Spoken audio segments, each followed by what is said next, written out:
Jomblo itu nasib, single itu prinsip. Tapi kalau singlenya terlalu lama itu jadi nasib juga itu. Single lillah, orang yang tetap menjaga karena takut kepada Allah.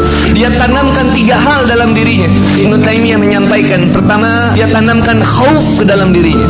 Takut hanya karena Allah Subhanahu wa taala. Dia takut kepada Allah Subhanahu wa taala. Dia mempertahankan dirinya sendiri bukan karena ia ingin sendiri. Ia ingin segera menyelesaikan kesendirian ini dengan cara yang hak, dengan cara yang syar'i. Tapi ia kemudian berusaha mempertahankan dirinya untuk tidak terjerumus dalam kemaksiatan karena dia takut kepada Allah Subhanahu wa taala. Dan kedua, roja, harap hanya kepada Allah Subhanahu wa taala.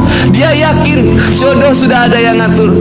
Cukup saya mengikuti Sang Maha Pengatur. Kata Allah salat, salat. Kata Allah ngaji, ngaji. Kata Allah ke majlis, ke majlis. Kata Allah silaturahmi, silaturahmi. Kata Allah sabar, sabar. Kata Allah nahan pandangan, tahan pandangan. Jangan dekati zina, gak mau banyak-banyak kemudian WhatsAppan atau DM-DMan sama ukhti atau ikhwan yang bisa mengganggu prinsipnya tadi. Dia hanya ingin berharap hanya kepada Allah Subhanahu wa taala. Bismillahirrahmanirrahim. Kemudian yang ketiga, dia tanamkan hub dalam dirinya, kecintaan yang hanya ada kepada Allah Subhanahu wa taala. Allah tidak pernah menciptakan 2 hati dalam diri manusia, tapi Allah menciptakan 1 hati dalam diri manusia untuk senantiasa cinta kepada ilahi Rabbi. Karena dia tahu yang maha memberikan cinta Allah, yang maha menanamkan cinta Allah, yang maha layak dicintai hanya Allah Subhanahu wa taala.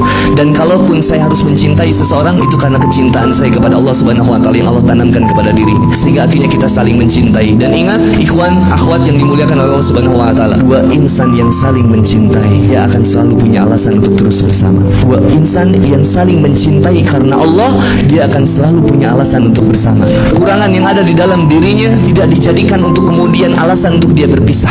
Dia menjadikan kekurangan amal soleh untuk kemudian dia mendekat kepada Allah Subhanahu wa taala. Maka brother and sister fillah, dalam kehidupan kita diisi dengan hal-hal yang kadang membuat kita bertanya kepada Allah Subhanahu wa taala. Oh gini sih Allah, kita pengen semua yang ada dalam kehidupan kita itu sesuai dengan kemauan kita kadang. Pokoknya kalau harus begini, begini. Gak mau tahu, pokoknya jadi aja begitu. Pokoknya gimana yang aku mau aja ya Allah. Nggak bisa, kata Allah. Bisa jadi sesuatu yang buruk menurut kita, baik menurut Allah. Baik menurut kita, buruk menurut Allah. Ada cara Allah untuk menghadirkan sesuatu untuk membuat kita lebih dekat sama Allah Subhanahu wa taala. Indah cara Allah itu.